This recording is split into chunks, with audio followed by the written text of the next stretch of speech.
Assalamualaikum warahmatullahi wabarakatuh. Selamat datang di channel aku.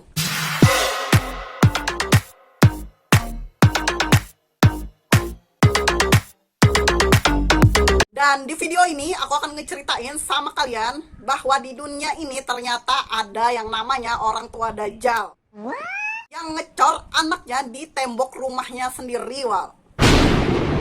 Dan ini nih nggak cuma satu aja, maksudnya nggak ayahnya aja gitu yang jahat atau cuma ibunya aja yang jahat. Ini dua-duanya, ayah sama ibu. Mampus kalian nih orang tua kayak gitu. Jadi sebelum kita mulai nih ke cerita kasusnya, kita akan mulai dulu dari biografi si pelaku. Pertama-tama kita nyeritain tentang ayahnya dulu ya. Fred ini lahir pada tahun 1941 pada tanggal 21 September di Inggris, dan orang tuanya ini bernama Walter dan ibunya Daisy. Jadi Daisy ini sebenarnya adalah anaknya Walter. Jadi kayak gimana ya? Kalau dalam judul film Indosiar, ibuku adalah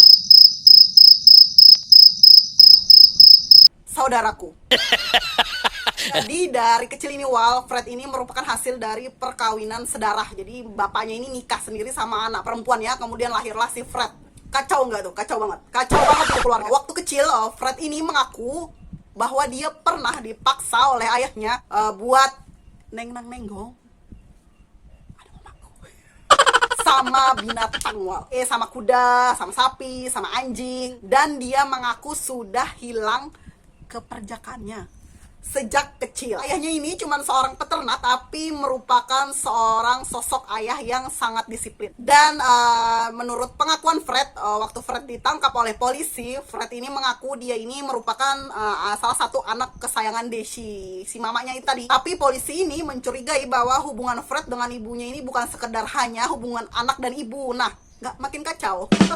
Alias pernah nenggong. Tapi ini cerita si Fred ya, dan polisi nggak begitu percaya dengan cerita Fred ini karena Fred ini dikenal sebagai sosok yang suka bohong. Inilah yang membuat Fred ini menganggap bahwa hubungan incest atau hubungan sedarah itu adalah hal yang wajar-wajar aja, Wal. Hingga pada saat umur dia 13 tahun, dia pun sering melakukan pemerkosaan kepada anak-anak yang ada di lingkungannya, termaksud adik-adik kandungnya, Wal.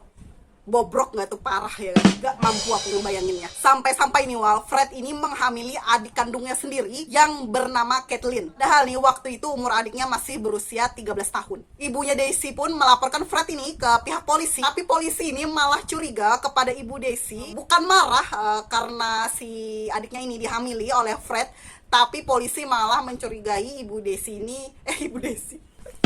Maksudnya si Daisy ini yang merupakan ibunya Fred ini cemburu gitu sama anak perempuannya sendiri karena telah melakukan hubungan bersama Fred. Bengek gak lo dengernya? Tapi nih saat Fred ditangkap oleh pihak polisi, Fred ini berkata dan bertanya pada polisi, emangnya kenapa Pak ya? Bukannya itu juga dilakukan oleh semua orang di luar sana? Katanya gitu, Wal. Polisi yang mendengar itu pun melotot kaget dan berkesimpulan nih bahwa yang salah ini bukan anaknya, tapi orang tuanya yang ngajarin anaknya nggak benar. Karena jatuhnya saat itu Fred ini juga di bawah umur dan adiknya juga tidak mempermasalahkan tentang kasus itu, Fred pun dibebaskan. Dan saat kecil Fred ini juga memiliki EQ yang rendah, Wal. Juga memiliki hasrat seksual yang menyimpang. Selain suka bohong, Fred ini juga tidak bisa mengendalikan emosinya. Saat berumur 21 tahun, Fred ini ketemu dengan seorang wanita yang bernama Catherine Bernard Costello, seorang wanita keturunan Skotlandia. Jatuh cinta, kemudian terpisah gara-gara si Catherine ini harus pulang gitu ke kampung halamannya di Skotlandia. Tapi ini nggak selang beberapa lama, kemudian Fred ini ketemu lagi sama Catherine. Tapi Catherine ini dalam keadaan hamidun, alias hamil dari laki-laki lain. Kemudian Catherine ini pun curhat gitu sama Fred bahwa dia ini hamil dari laki-laki yang berprofesi sebagai supir. Lah kalian tahu ya kan, supir nggak netap, mampir-mampir aja, nggak pindah kerjanya, nggak jelas rumahnya di mana. Habis main nenggong, yalah amblas, nyari tanggung jawab bingung. Karena manusianya udah hilang kan, cuma mampir. Tapi nih, karena jatuhnya si Fred ini bucin banget sama Catherine, Fred pun bersedia untuk menikahi Catherine dan pulang ke kampung halaman Catherine yang di Skotlandia demi menutupi kehamilan Catherine yang di luar nikah itu. Dan pada tanggal 22 Februari 1963, lahirlah anak yang dikandung Catherine itu dan diberi nama Ceremony Carol. Yang setahun kemudian, Catherine ini hamil lagi nih Wal, dari anak Fred tahun 1964 dan diberi nama Annie Mary. Jadi ya dua nih anaknya perempuan dua-duanya. Kalau si Catherine ini nih tipe-tipe ibu yang sayang Wal sama anak-anaknya dan rela mencukupi kebutuhan anaknya dengan bekerja. Sedangkan si Fred ini adalah tipe-tipe suami Indosiar Wal yang di yang di suara hati istri suka berbuat kasar sama istri dan anaknya. Lah iyalah, masa kecilnya aja ya kan bobrok ya kan, apalagi udah dewasa kayak gitu, jelas lah akhlaknya mengerikan. Sampai-sampai nih Catherine ini nggak tahan sama perlakuan kasarnya si Fred dan diam-diam memutuskan untuk melarikan diri dengan membawa anak-anaknya Wal. Tapi macam sinetron itu, bukannya berhasil gitu happy ending, tapi malah ketahuan sama si Fred Wal. Dan Fred ini pun menjadi marah besar kepada Catherine, kemudian mengusir Catherine dari rumahnya, tapi merebut anak-anak Catherine untuk tinggal di rumah Fred. Selama si Catherine ini tidak ada di rumah, Fred ini menjalin hubungan dengan seorang wanita yang bernama Anne. Dan Anne ini pun hamil sampai 8 bulan Wal. Padahal nih jatuhnya Fred dan Catherine ini belum sah secara di pengadilan atau secara hukum bahwa mereka ini bercerai. Tetapi si Fred ini malah sudah menjalin hubungan dengan seorang wanita sampai hamil. Dan si Anne ini meminta pertanggungjawaban si Fred untuk menikahinya, karena dia kan udah hamil nih tadi dari anak Fred. Namanya buaya micin ya, janjilah bakal ngecerain Catherine dan menikahi si Anne. Ya mbak buaya micin, kamu percaya? Ya ambiar. Karena didesak terus nih oleh si Anne, Fred ini merasa tertekan dan marah dan langsung mealmarhumkan si Anne. Ngerti kan kalian? Waktu itu nih Catherine tahu bahwa si Fred ini menjalin hubungan dengan si Anne. Tahu kalau si Anne ini memang sering datang ke rumahnya si Fred. Meski berpisah, si Catherine ini tetap sering menjenguk anak-anaknya di rumah Fred. Suatu ketika waktu dia datang nih ke rumah Fred, dia ini tidak ada melihat Anne yang biasanya dia lihat, yaitu sering ke rumah Fred. Lalu kemudian si Catherine ini bertanya nih sama si Fred, kemana nih si Anne, kok nggak pernah muncul lagi, nggak pernah kelihatan. Tapi si Fred ini diam aja dan tidak menjawab pertanyaan Catherine. Alah, si Catherine malah dirayu dan dibujuk oleh Fred untuk diajak balikan lagi nih Wal. Gegara rayuan dan gombalan si bajingan ini, si Catherine pun akhirnya luluh dan mau rujukan kembali kepada Fred dengan satu syarat nih, si Fred tidak boleh lagi kasar kepada dia dan anak-anaknya. Dan berjanji bahwa Fred ini harus berubah menjadi lebih baik lagi. Percaya kamu mbak? Aku gak percaya, namanya juga tabiat. Ya tetap aja Fred akhirnya begitu kasar sama Catherine dan anak-anaknya. Yang kemudian nih Catherine ini pun akhirnya bener nih mantap buat berpisah sama Fred secara sah di pengadilan dan memutuskan anak-anak mereka ini ditaruh ke panti asuhan. Catherine dan Fred ini merasa bahwa mereka tidak mampu untuk mengurus anak-anaknya Wal. Jadi mereka titipkanlah anak-anak mereka ini ke panti asuhan. Dan setelah beberapa tahun menduda, Fred ini kemudian bertemu dengan seorang wanita lagi bernama Rosemary. Nah, si Rosemary ini backgroundnya sewaktu kecil nggak kalah rusaknya Wal sama si Fred. Karena sewaktu kecil Rosemary ini juga pernah diperkosa oleh ayah kandungnya sendiri. Karena trauma di masa kecilnya ini membuat Rosemary ini memiliki kelainan seks yang menyimpang. Karena merasa nih memiliki masa lalu yang sama-sama kelam, Rosemary dan Fred ini jadi merasa cocok, merasa senasib gitu, dan akhirnya memutuskanlah untuk menikah Wal. Mampus lah ya kan, psikopat nikah sama bajingan micin. Jadilah klop. Kemudian setelah menikah, Rosemary ini menyuruh Fred untuk menjemput dua anaknya itu tadi yang dititipkan di panti asuhan untuk diajak mereka tinggal bersama di rumah mereka. Lalu si Fred ini ya iya aja ya kan, apa kata bini barunya. Inilah laki-laki kalau udah punya bini baru, apa kata bini barunya aja, ya aja biar anak kandung sendiri dikorbanin.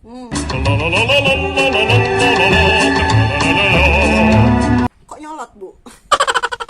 Iya ya, nyindir lagi aku.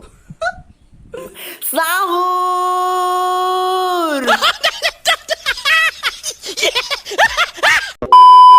Dan pada tanggal 17 Oktober 1970, Rosemary dan Fred ini memiliki seorang anak bernama Heather. Jadi tiga nih kan anaknya Fred, yang Ceremony, Annie, sama Heather ini tadi kan. Jadi tiga ya kan, dari dua anaknya sama Catherine sama satu anaknya dengan Rosemary. Kemudian tidak selang beberapa lama, Fred ini ditangkap oleh pihak polisi Wal karena tuduhan pencurian. Dan dia ini dipenjara selama 6 bulan. Nah suaminya ini, si Fred ini dipenjara, Rosemary ini menjadi stres dan depresi Wal. Dan melampiaskannya dengan menyiksa anak-anaknya di rumah. Iya kan ya, 3 anak, ditambah suami ketangkap, nggak punya penghasilan, jadinya depresi dan akhirnya melampiaskanlah dengan melakukan kekerasan kepada anak-anaknya. Sampai-sampai Rosemary ini mencekik salah satu anak Fred yang bersama Catherine yang bernama Sermony ini, cuman gara-gara anak ini merengek nangis minta kembali sama ibunya, Wal, sama si Catherine. Dicekik Rosemary ini sampai tewas loh, Wal. Habis itu jasadnya ini disimpan dia di dalam gudang. Saat Rosemary ini menjenguk Fred di penjara, Rosemary ini menceritakan dengan lempengnya, dengan entengnya bahwa dia mencekik Sermony ini sampai tewas. Dan Fred ini cuman menanggapi dengan, oh ya, karena kan ya, soalnya jatuhnya si Sermony ini kan bukan anak kandungnya Fred, dia cuma anak kandungnya Catherine yang Fred nikahi waktu Catherine ini hamil di luar nikah, jadi kayak nggak berharga gitu. Dan jasad Sermony ini, Wal, disimpan di dalam gudang oleh Rosemary sampai Fred ini bebas. Setelah Fred bebas, kemudian jasad anaknya ini baru dikuburkan dia di halaman belakang rumahnya. Dan gak cuma dikuburkan gitu aja, Wal. Jasad anaknya ini pun dipotong-potong dia menjadi beberapa bagian, kemudian baru dikuburkan. Setahun kemudian nih berlalu, Catherine ini datang ke rumah Fred dan mencari anak-anaknya untuk mengambil anak-anaknya ini kembali gitu, ikut sama dia. Tapi sesampainya di rumah Fred, Catherine ini tidak menemukan anaknya yang pertama, yang Sermony tadi yang udah dibunuh sama Rosemary. Karena takut, Catherine ini melaporkan kehilangan anaknya ke polisi. Akhirnya Rosemary ini pun mencekik Catherine hingga tewas di situ, di rumahnya Fred, Wal. Kemudian memotong-motong jasadnya Catherine juga sama seperti anaknya tadi, lalu dikuburkan dia di halaman belakang rumah Fred. Selesai itu, Wal, Fred dan Rosemary ini pun pindah rumah ke kota lain dan kemudian membuka sebuah rumah bordir. Jadi nih yang jadi pelacurnya itu adalah Rosemary dan yang menjadi mucikarinya itu adalah suaminya sendiri, yaitu Fred. Dan yang makin bikin sesak napas nih, Wal, Rosemary ini sampai hamil 7 kali dari laki-laki yang berbeda. Maksudnya dari pelanggan-pelanggan dia yang berbeda, dia hamil terus melahirkan sebanyak 7 kali. Nah, karena anak-anak ini banyak tadi ya kan, kemudian mereka ini mempekerjakan seorang ART yang bernama Linda, yang tidak beberapa lama kemudian Linda ini pun juga hilang tanpa kabar. Dan keluarganya ini pun juga sudah berusaha mencari Linda tapi tidak menemukan Linda, Wal. Ya, udah almarhum lah sama Fred sama Rosemary. Dan benar saja mayat Linda ini dikubur mereka di dekat garasi rumah Fred dan Rosemary. Karena beberapa kejahatannya tadi membunuh itu, Wal, mereka ini pun menjadi ketagihan untuk membunuh dan menculik anak-anak yang berumur antara 15 sampai 17 tahun. Jadi anak-anak ini akan diculik gitu, habis itu diperkosa. Setelah selesai diperkosa kemudian dimutilasi lalu dibunuh dan dikubur di ruang bawah tanah rumah mereka, Wal. Pokoknya kelainan seksual mereka ini semakin lama semakin ekstrim dan semakin parah, sampai-sampai ini mereka membuat satu ruangan khusus yang kedap suara, yang kalau mereka nih nyiksa korban-korban yang mereka culik ini nggak kedengaran tetangga, Wal. Makanya nih segala perbuatan mereka ini lambat atau lama gitu baru terungkap oleh polisi, karena tetangga-tetangga pun nggak dengar gitu jeritan-jeritan para korban-korbannya Rosemary dan Fred. Secara ya kan disiksa, kalau disiksa kan pasti teriak tuh, tapi karena ruangannya kedap suara jadi tetangga-tetangga itu nggak ada yang dengar dan nggak ada yang curiga, Wal. Dan lebih gilanya lagi, anak mereka yang bernama Heather, yang hasil perkawinan mereka sendiri itu dicekik juga oleh Rosemary sampai mati, dan kemudian kejamnya lagi mereka cor di dalam dinding ruangan rumah mereka. Dan ruangan itu dijadikan tempat barbeque untuk keluarga. Kan anaknya Mary tadi banyak ya kan, Wal. Sedangkan anak keduanya Fred yang dari Catherine itu tadi itu dibiarkan hidup, diperkosa, terus habis itu dijadikan pelacur di rumah bordir mereka. Nah, habis itu kan Rosemary ini masih punya 7 anak nih, lagi hasil nenggong sama laki-laki lain yang sama pelanggan-pelanggan dia itu. Dan ketujuh anak mereka itu, Wal, tahu bahwa si Heather yang anak ketiganya Fred itu tadi dicor di dinding ruangan barbeque rumah mereka. Dan itu tuh dijadikan ancaman untuk ketujuh anak-anaknya oleh Rosemary agar anak-anaknya itu menuruti setiap perkataan Rosemary. Jadi nih kalian harus bersyukur waktu kecil kalian cuman diancam mama kalian itu kayak gini nih kan. Ayo nak, habisin nasinya, kalau nggak habis nanti dimakan ayam loh. Nah, apa kata kalau kalian punya bapak sama ibu kayak Fred dan Rosemary yang ngancamnya gini, ayo nak, habisin makanmu, kalau nggak habis mama cor loh di dinding. Apa nggak semaput kayak gitu punya mama. Dan si Annie ini yang merupakan anak keduanya Catherine dengan Fred itu tadi berhasil, Wal, kabur dari rumah bordirnya Rosemary dan berhasil menyelamatkan diri. Ini, Wal, ya, meskipun kabur, Annie ini tidak berani melaporkan orang tuanya ini ke polisi, Wal. Jadi selama Annie ini pun tidak ada lagi nih di rumah bordirnya Rosemary dan Fred ini semakin menjadi-jadi dengan kegilaan dan kelainan seksual mereka, sampai-sampai ketujuh anak mereka ini dipakai secara bergilir oleh mereka, Wal. Dan kegiatan itu seperti dijadikan sebuah sebuah kegiatan keluarga yang wajar aja. Kegiatan itu kemudian direkam oleh Fred dan dijadikan kaset, lalu kemudian dijual oleh pelanggan-pelanggan Rosemary yang di rumah bordir itu tadi. Pokoknya rusak ya, rusak serusak-rusaknya ini keluar. Sampai nih Wal ya, ada salah satu anak yang nggak tahan lagi dengan perlakuan Rosemary dan Fred. Kemudian dia ini mengadu kepada temannya, dan temannya ini kemudian mengadu kepada ayah ibunya. Lalu ayah ibunya ini pun berinisiatif untuk menolong temannya anaknya ini dengan melaporkan ke polisi. Tapi di sini polisi tidak langsung menggerebek rumah Fred dan Rosemary. Pertama-tama Fred ini dituduh dulu atas tuduhan pencurian supaya polisi ini bisa masuk gitu ke rumah Rosemary dan Fred. Karena nih takutnya kalau misalnya polisi langsung menuduh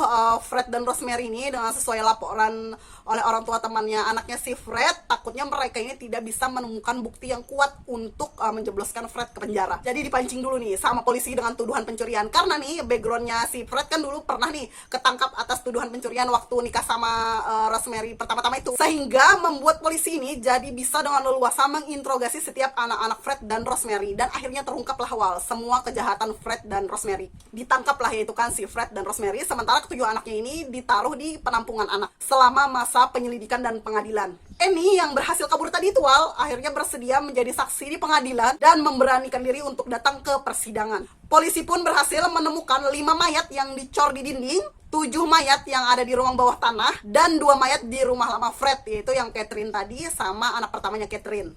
Tapi nih, karena si Fred ini ternyata bucin banget sama Rosemary, si istrinya, Fred ini pun mengakui bahwa dialah yang melakukan sendiri semua pembunuhan tersebut Wal. Dan dia ini meyakinkan polisi bahwa Rosemary ini tidak terlibat dalam pembunuhan itu. Dan Fred ini juga mengaku bahwa korban-korban yang dia bunuh ini merupakan selingkuhan Fred. Tapi Wal, saat persidangan, Fred ini mencoba memegang tangan Rosemary, tapi Rosemary menepis gitu tangan Fred dan menyalahkan semua kesalahan itu kepada Fred, menatap Fred dengan dingin, sehingga membuat Fred ini seperti patah hati. Lalu Fred pun memutuskan bunuh diri di dalam penjara Wal. Padahal nih putusan hakim itu belum diputuskan waktu itu. Dan pada tanggal 21 November 1994 semua perbuatan Rosemary pun terbukti bersalah dan diputuskan untuk dihukum seumur hidup. Nah, itu tadi cerita salah satu pembunuhan yang paling ekstrim, yang paling bobrok, ya kan? Gak ngebayangin lah aku jadi anaknya Rosemary sama Fred, amit-amit zaman bayi, ya kan Wal. Bersyukur kalian nih punya mama sama bapak yang baik aja. Jadi kalau dimarah-marahin dikit gak usah ngambek. Mereka lebih baik daripada Rosemary dan Fred. Ya udah, sampai di sini ya video aku, dan sampai jumpa di video aku berikutnya. Tapi jangan lupa buat tekan tombol subscribe sama like ya kalau kalian suka sama cerita ini. Biar aku nih nanti ngangkat cerita-cerita pembunuhan lainnya yang mungkin lebih ekstrim, yang mungkin lebih absurd, mungkin lebih mengerikan dan lebih bobrok lagi. Jadi jangan lupa juga buat aktifin tanda loncengnya biar kamu ngerti nih aku ngupload video baru. Oke, sampai jumpa di video aku berikutnya. Wassalam. Harder than 4th of July. I think I can go all night, yeah.